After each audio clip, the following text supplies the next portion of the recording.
Je veux calculer la circonférence d'un disque à partir d'un diamètre de 24 mm. OK. Donc, dans mes formules, j'avais C égale 2πr ou C égale πd. Vu que je donne le diamètre, je serais mieux d'utiliser celle-ci. Donc, ma circonférence, c'est π fois d. Π fois 24 mm. Tu pourras avoir une réponse qui est précise, qui est juste d'écrire 24 π mm. Ça, là, tu vas voir, c'est souvent utilisé pour avoir une circonférence qui est précise. On ne multiplie pas par la valeur approximative de pi, on fait juste 24 pi. C'est un peu comme si on écrivait x fois 5 y. Une belle manière d'écrire ça, c'est 5xy. Donc le coefficient numérique en premier, les variables après. Là, c'est comme si 24 pi, tu avais ton coefficient numérique, puis ton nombre pi après. Ça, on va dire que c'est la valeur qui est précise, ou on va appeler ça une réponse en fonction de pi. Okay.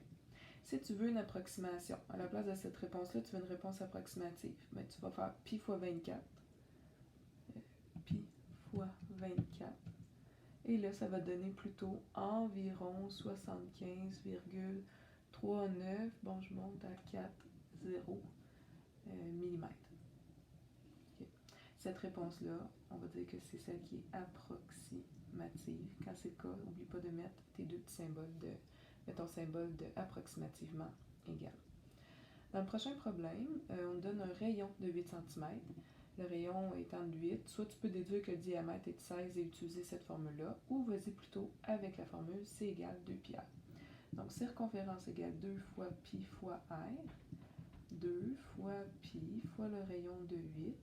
Si tu veux l'écrire précisément, la réponse, ce serait 16 pi, en unité de mesure, centimètres. Ça, c'est ta circonférence qu'on dit en fonction de pi ou précise.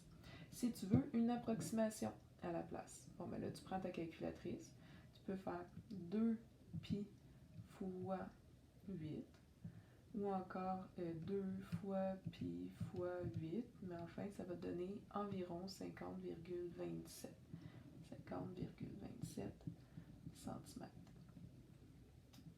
Fait que ça, c'est ta valeur approximative de la circonférence.